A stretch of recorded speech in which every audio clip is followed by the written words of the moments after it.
चलो बच्चों, चलिए प्रश्न को पढ़ते हैं। प्रश्न दिया है, हृदयी आवेगों के प्रसारण के लिए निम्न में से कौन सा सही पथ है।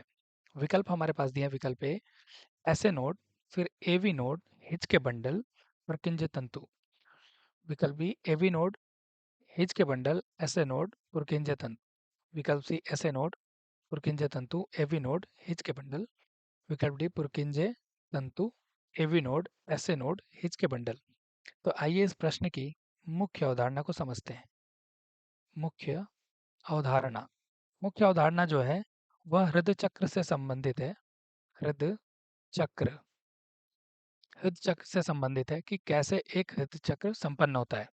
अगर हम बात करें यहाँ विकल्पों की, सबसे पहले अगर हम बात करें हमारा एस ए नोड की, अगर हम बात करें एस ए नोड, जिसे साइनो एट्रियम नोड या साइनो आरिकुलर नोड भी कहते हैं, तो इसके द्वारा क्या हो जाता है, जो हृदय तरंग होते हैं, हृदय तरंग जिसे इम्पल्स भी हम कहते हैं या आवेग कहते हैं, वो उत्पन्न किए जाते हैं।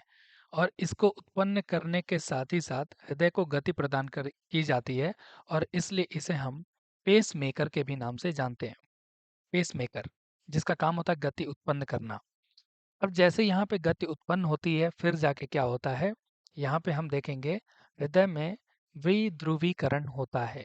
विध्रुवीकरण होता है, यानी अगर हम बात करें आवेग जो होते हैं, आवेग यानी जिसे हम यहाँ तरंग की बात कर रहे थे, वो यहाँ से शुरू होता है और फिर ये जाता है एवी नोड की तरफ।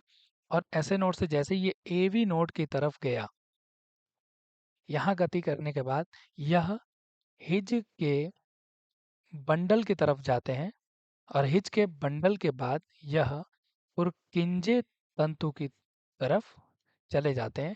इस तरह से जो हृदय चक्र है वो चलते रहता है। तो हमसे पूछा गया है कि प्रसारण के लिए निम्न में से कौन सा सही पथ है, तो हमारा जो विकल्प ए है वो बिल्कुल सही उत्तर हो जाएगा, बाकी विकल्प गलत हो जाएंगे। आशा करते हैं इस प्रश्न का उत्तर आपको समझ में आया होगा।